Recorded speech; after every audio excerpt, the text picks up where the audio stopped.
Hello students, how are you all? Welcome to the English class. As we all know that we are studying chapter number 5, Footprints Without Feet by H.G. Wells of the book Footprints Without Feet. And in our previous video we studied till 7 paragraph of the story, and in this video we are going to start from the next one. We have come to know students कि how Griffin has discovered a medicine, a rare medicine that can make a person invisible, like a sheet of a transparent glass. But he felt a lot of problems. He has to wander here and there in the middle street of London. He needs to find out something for his own convenience, to comfort his body and to comfort his stomach also. But sometimes what happens? He gets up late in the morning. That's why he was noticed by some assistant of the restaurant and he has to make himself away from there. So let's start what happens in the story. हम इस कहानी में students पढ़ेंगे कि जब वो एक restaurant में जाता है और अपने आप को कंफर्ट करने का प्रयास करता है, बिकॉज यू नो दैट कि he finds everything that may comfort him while the night, because he feels a shiver cold because it is the extreme point of winter season. So let's see what is happening in paragraph number 8. If only Griffin had managed to wake up in good time, all might have been well. As it was, he didn't wake up until the assistants were already arriving next morning. So it was a mistake by Griffin. He could not manage himself in waking up on time in the morning. मतलब कि Griffin अपने आप को manage नहीं कर पाया कि वह सुबह जल्दी उठ पाए. When he saw a couple of them approaching, he panicked and began to run. They naturally gave chase. In the end, he was able to escape only by quickly taking off his newly found clothes. That means कि उसे अपनी जान बचाने के लिए या अपने आप को सेव करने के लिए उनकी निगाह से उसे सारे कपड़े हटाने पड़े जो नए नए उसने पहन रखे थे वहाँ से, और तब उसे भागने में सहायता मिल सके. So once more he found himself invisible but naked in the chill January air. मतलब कि जनवरी महीने के ठंड वाले मौसम में उसने फिर से अपने आप को नेक्ड पाया. This time he decided to try the stock of a theatrical company in the hope of finding not only clothes but also something that would hide the empty space above his shoulders. That means कि अब वो चीज़ें ऐसी चीज़ें find करने की प्रयास में है जो ना केवल उसके बॉडी पार्ट्स को ही कवर करता है बल्कि it will be helpful to cover his mouth also. Shivering with cold he hurried to Drury Lane, the center of theatre world. Drury Lane you can say friends कि ये theatre world वहाँ का famous place है London का. He soon found a suitable shop. He made his way invisible upstairs and came out a little later wearing bandages around his forehead. मतलब कि माथे ललाट के ऊपर बैंडेज लगाया. Dark glasses, false nose, big bushy side whiskers, you can say गलमूछे जो होती हैं साइड्स वाले, and a large hat also. To escape without being seen, he carelessly attacked the shopkeeper from behind. बड़े ही कठोरता से उसने क्या किया, शॉपकीपर के ऊपर पीछे से प्रहार किया. After which he robbed him of all the money he could find. So one thing you can see, to invent something, a rare things, is a very difficult task also. But right now he is feeling a lot of problems by that one. मतलब उसने एक चीज़ का आविष्कार तो किया लेकिन अब उसे कितनी प्रॉब्लम झेलनी पड़ रही है क्योंकि अब वो इनविजिबल हो चुका है. Body only is like a sheet of glass. हम गायब होकर सब कुछ नहीं कर सकते लेकिन हमारी बॉडी जो है मौसम को फील कर रही है.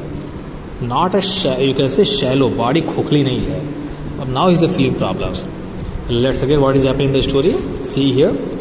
Eager to get away from crowded London, he took a train to the village of Iping. What is the name of the village? Iping, where he booked 2 rooms at the local inn. INN means ये local shelter that he found somewhere to live ourselves. इन होता है सराय बोलते हैं जो रहने के लिए room ढूंढते हैं हम लोग. तो आइपिंग नामक जगह पे क्या करता है वो 2 कमरे का सराय ढूंढ लेता है लंदन के दूर से गाँव में, IP नामक गाँव में। The arrival of a stranger at an inn in winter was for any case an unusual event. A stranger of such uncommon appearance set all tongues wagging. That means कि they were talking differently about Griffin. कि such a stranger with such different posture that have a bandage and everything on his mouth made the people surprised.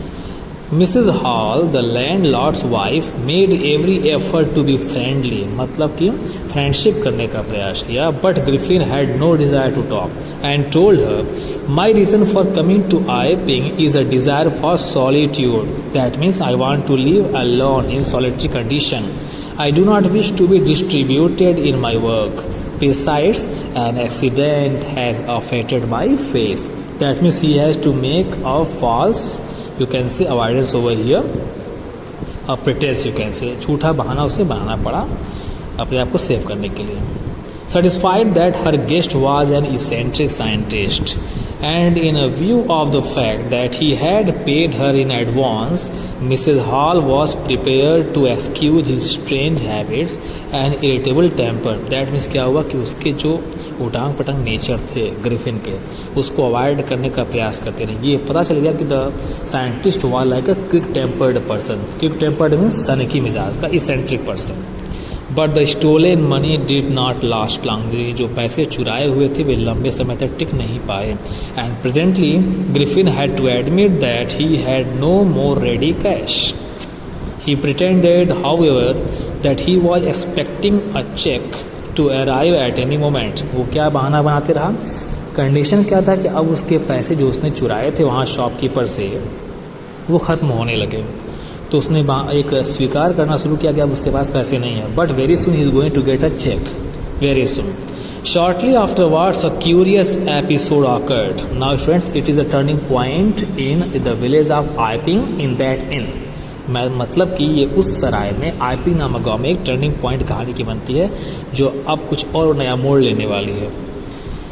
Very early in the morning, a clergyman, you can say priest पादरी, and his wife were awakened by noise in the study room में कुछ noise सुनाई दिया. Very early in the morning, creeping downstairs, they heard a chink of money, पैसे की खनखनाहट, being taken from the clergyman's desk.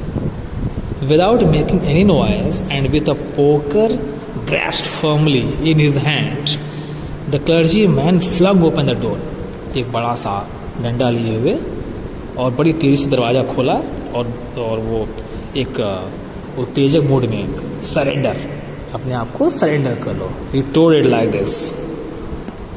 Then to his amazement he realized that the room appeared to be empty.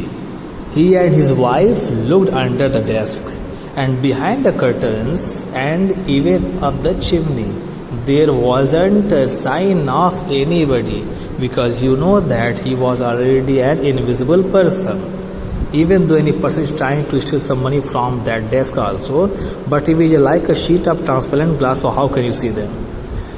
Yet the desk had been opened and the housekeeping money was missing. पैसे चुराए जा चुके थे और desk अभी भी open था. आवाज़ आ रही थी लेकिन कोई था नहीं वहाँ पर. Extraordinary affair, the clergyman kept saying for the rest of the day.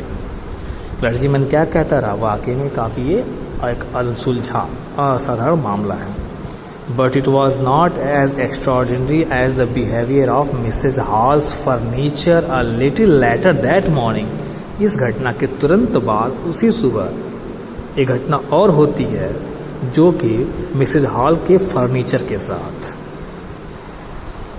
The landlord and his wife were up very early and were surprised to see the scientist's door wide open. क्या देखा, scientist का दरवाज़ा पूरा खुला हुआ था. Usually it was shut and locked. होता क्या था, हमेशा ये बंद रहता था और लॉक रहता था. And he was furious if any one entered his room. गुस्से में होता था जब भी कोई उसके रूम में प्रवेश करता था. The opportunity seem too good to be missed. मतलब कि the opportunity seem so good that it could not be miss. मतलब कि अवसर इतना अच्छा था कि इसे मिस नहीं किया जा सकता था. They peeped round the door, saw nobody and decided to investigate. The bedclothes were cold. showing that the scientist must have been for some time. And stranger still, the clothes and bandages that he always wore were lying about the room. That means friends कि जो वो कपड़े पहनता था, जो bandages लगाता था, वो उसी बेड पर पड़े हुए थे, आसपास रूम में लगे हुए थे. So students, in this video we shall study till this paragraph. Now it is the time for you to attend some question of your homework. Let us see. Students, you will have to answer the questions of page number 31. आप think about it. Question number 1, Griffin was rather a lawless person, comment on it. ये बताना है कि Griffin एक lawless मतलब कानून को मानने वाला व्यक्ति नहीं था. आप इस पर अपनी टिप्पणी दे दीजिए. Question number 2, how would you assess Griffin as a scientist. किस प्रकार से आप पहुंच सकते हो, आकलन कर सकते हो, मूल्यांकन कर सकते हैं ग्रिफिन एक साइंटिस्ट है. So students, hope that after studying some points of the story you can very easily attend the questions. In next video we shall have some other extra homeworks with the interesting activity also. See you in the next video with interesting points. Bye.